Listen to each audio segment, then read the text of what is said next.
Radhe Radhe everyone, आप सभी को देव दिवाली की बहुत बहुत बधाइयाँ। फ्रेंड्स, जैसे कार्तिक मास के अमावस्या को हम मनुष्यों की दिवाली होती है, उसी तरह से कार्तिक मास की पूर्णिमा तिथि को देवताओं की दिवाली होती है। इस दिन देवता दिवाली मनाते हैं, सभी देवों की दिवाली होती है इस दिन। और ये दिवाली हमारी दिवाली से बहुत ज़्यादा फलदायी होती है। तो देव दिवाली पर दीपदान जरूर करना चाहिए और देव दिवाली पर हमें पूजा जरूर करनी चाहिए। देव दिवाली पर पूजन कैसे किया जाएगा, दीपदान कैसे किया जाएगा, उसकी बहुत ही सरल विधि आज की वीडियो में मैंने शेयर की है, तो वीडियो को आप अंत तक जरूर देखना। तो देखिए, कार्तिक पूर्णिमा की शाम के समय हमें देव दिवाली का पूजन करना होता है।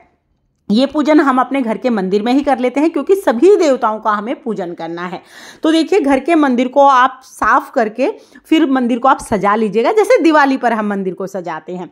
और फिर आप अपने लड्डू गोपाल जी को और जो भी विग्रह हैं उनको स्नान करा लीजिएगा। स्नान कराने के बाद फिर हम पूजा शुरू करेंगे। तो सबसे पहले जल के छींटे लगाकर हम पूरे मंदिर का शुद्धिकरण कर लेंगे।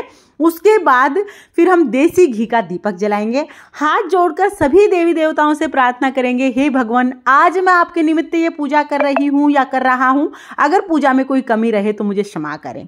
उसके बाद हम वस्त्र के रूप में सभी को कलावा समर्पित कर देंगे। देखिए, अगर आपके पास जनेऊ है तो आप जनेऊ समर्पित कर दीजिएगा। जनेऊ नहीं है तो कोई बात नहीं, सिर्फ कलावा भी समर्पित कर सकते हैं। कलावा यानी मोली। सबसे पहले गणेश जी को कलावा समर्पित करेंगे, फिर लक्ष्मी माता को, फिर सभी देवी देवता जो भी मंदिर में विद्यमान है सभी देवी देवताओं को हम वस्त्र समर्पित कर देंगे। उसके बाद फिर हम सभी को तिलक करेंगे। तो देखिए, अब जब आप तिलक करेंगे तो ये ध्यान रखना है कि जब आप रोली से तिलक करेंगे तो हमें भगवान शिव शंकर को रोली से तिलक नहीं करना है, बाकी सभी को हम रोली से तिलक कर सकते हैं। तो पहले गणेश जी को, लक्ष्मी माता को, भगवान जो भी आपके मंदिर में विद्यमान है सभी देवी देवताओं को रोली से तिलक कर देंगे। उसके बाद सभी को चंदन से तिलक करेंगे और हम भगवान शिव शंकर को भी चंदन से तिलक कर देंगे। फिर हम तिलक के ऊपर अक्षत यानी चावल समर्पित कर देंगे। उसके बाद फिर हमें फूल समर्पित करने हैं। तो देव दिवाली का दिन बहुत बड़ा दिन होता है। इस दिन आप फूल जरूर समर्पित कीजिएगा। जो फूल आपको मिल जाए उन फूलों से हम अपने मंदिर को बहुत सुंदर सा सजा लेंगे। सभी देवी देवताओं को फूल समर्पित कर देंगे। फिर हमें भोग समर्पित करना है। तो भोग में खील पताशे का भोग आप जरूर समर्पित कीजिएगा, क्योंकि देवी मां लक्ष्मी को ये बहुत प्रिय है। खील पताशे का भोग हम समर्पित कर देंगे, साथ में हम मिठाइयों का भोग समर्पित करेंगे और ऋतु फल जो भी आपको मिल जाए उनका भोग आप समर्पित कर दीजिएगा। बहुत प्यार से भोग समर्पित करेंगे, जल समर्पित करेंगे। फिर हाथ जोड़कर सभी देवी देवताओं से भोग ग्रहण करने के लिए प्रार्थना करेंगे। इसके बाद पूजा में रही कमियों को पूरा करने के लिए हम दक्षिणा समर्पित कर देंगे। इस तरह से हमें पूजन करना है। उसके बाद देखिए, थोड़ी सी खील अपने हाथ में लेके, खील या फूल अपने हाथ में लेके कार्तिक पूर्णिमा की व्रत कथा सुनेंगे। आप यहाँ पर कार्तिक पूर्णिमा की व्रत कथा सुन सकते हैं, सत्यनारायण भगवान की कथा भी सुन सकते हैं। कथा सुनने के बाद फिर जो खील हमने ली है वो हम भगवान के चरणों में समर्पित करेंगे और जल के लोटे में डाल देंगे। इसके बाद हमें बहुत सारे दीपक जलाने हैं। देखिए, जैसे दिवाली पर हमने घर के हर कोने में दीपक जलाए थे, वैसे ही देव दिवाली के दिन भी हमें घर के हर कोने में दीपक जलाना चाहिए। कहीं भी अंधेरा नहीं रहना चाहिए। कहते हैं कि कार्तिक में जितने भी दीपदान किए हैं उन सबका फल हमें तभी प्राप्त होता है जब हम देव दिवाली के दिन दीपदान करते हैं। तो देव दिवाली के दिन आप 11, 21, 51, 101 जितनी संख्या में चाहें उतनी संख्या में दीपदान जरूर कीजिएगा। आप चाहें तो आप देसी घी के दीपक जला सकते हैं, तिल के तेल के दीपक जला सकते हैं, या आप चाहें तो आप सरसों के तेल के भी दीपक जला सकते हैं। कार्तिक माह में सरसों के तेल के दीपक भी जलाए जाते हैं। तो आपकी जैसी सुविधा हो, जैसा सामर्थ्य हो, उस हिसाब से आप दीपक जला सकते हैं। तो यहाँ पर मैंने जो दीपक लिए हैं इनमें मैंने सरसों का तेल डाला है। कम से कम एक दीपक हमें घी का जरूर जलाना है। तो शुरू में ही मैंने एक दीपक घी का जला दिया था। घी के दीपक से हमें आरती करनी है। बाकी दीपक आप सरसों के तेल के या तिल के तेल के भी जला सकते हैं। तो यहाँ पर हमने दीपक ले लिए हैं। ये दीपक हम जलाएंगे, उसके बाद फिर हम आरती करेंगे। जब आरती करें तो सारे दीपक आप पास में ही रख लीजिएगा जला के, उसके बाद फिर हम आरती करेंगे। दीपक जला के हम अपने पूरे मंदिर में दीपक सजा लेंगे। चारों तरफ रोशनी ही रोशनी होनी चाहिए, क्योंकि आज देवों की दिवाली है। तो हमने दीपक जो है वो पूरे मंदिर में सजाने हैं। पूरे मंदिर में मैं दीपक रख दूंगी। साथ में ही आरती करने के बाद, पूजा करने के बाद अपने घर के कोने कोने में आप दीपक रखिएगा। घर के बाहर, छत पर, सब जगह आप दीपक रखिए, जैसे आपने दिवाली पर दीपक रखे थे। तो इसी तरह से हम पूरे मंदिर में दीपक सजा लेंगे। अगर आप पूरे कार्तिक के महीने में कोई भी दीपदान नहीं कर पाए हैं और देव दिवाली के दिन आप दीपदान कर देते हैं तो आपको पूरे कार्तिक माह के दीपदान का फल मिलता है।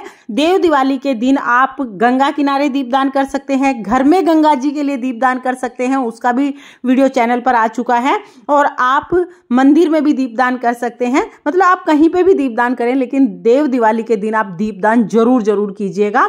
तो यहाँ पर हमने पूरे मंदिर में दीपक सजा दिए हैं। उसके बाद हम आरती करेंगे। तो देखिए, आरती करने के लिए हमें देसी घी का दीपक ही लेना है। धूप दीप से हम आरती करेंगे।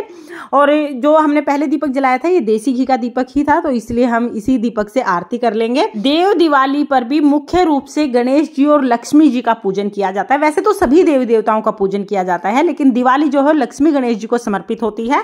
तो हमें इसमें पहले गणेश जी की आरती करनी है, उसके बाद फिर हम लक्ष्मी जी की आरती करेंगे।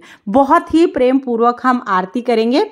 आरती करने के बाद हाथ जोड़कर पूजा में रही कमियों के लिए क्षमा याचना करेंगे और अपनी मनोकामनाओं को पूर्ण करने के लिए अपने घर में लक्ष्मी जी के स्थायी वास के लिए प्रार्थना करेंगे। घर के सभी सदस्य मिलकर आरती करेंगे। उसके बाद हम थोड़ा सा जल अपने हाथ में लेंगे और हम पूरे मंदिर के ऊपर से जल को 2 बार वार के हाथ जोड़ लेंगे।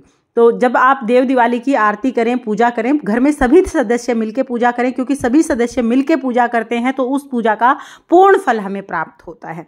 तो इस तरह से हमारी देव दिवाली की पूजा पूर्ण हो जाएगी। पूजा पूर्ण करने के बाद जो जल का लोटा है ये हम चंद्रमा को अर्घ दे देंगे। तो पूर्णिमा का दिन है, इस दिन चंद्रमा को अर्घ देना बहुत शुभ माना जाता है। तो जो जल का लोटा है वो हम चंद्रमा को अर्घ दे देंगे।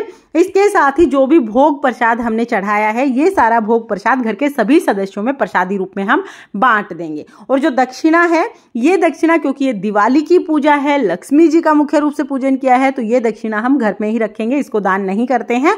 ये दक्षिणा आप अपने लॉकर में रख सकते हैं या अपने पर्स में रख सकते हैं, जहां रखना चाहें आप इसे अपने पास ही रख लीजिएगा। और पूजन करने के बाद फिर हम घर के कोने कोने में हर जगह पर दीपक जलाएंगे। घर के बाहर, छत पर, जैसे दिवाली पर हमने दीपक जलाए थे उसी तरह से हम दीपक जलाएंगे। इस तरह से देव दिवाली की जो पूजा है वो पूर्ण हो जाएगी।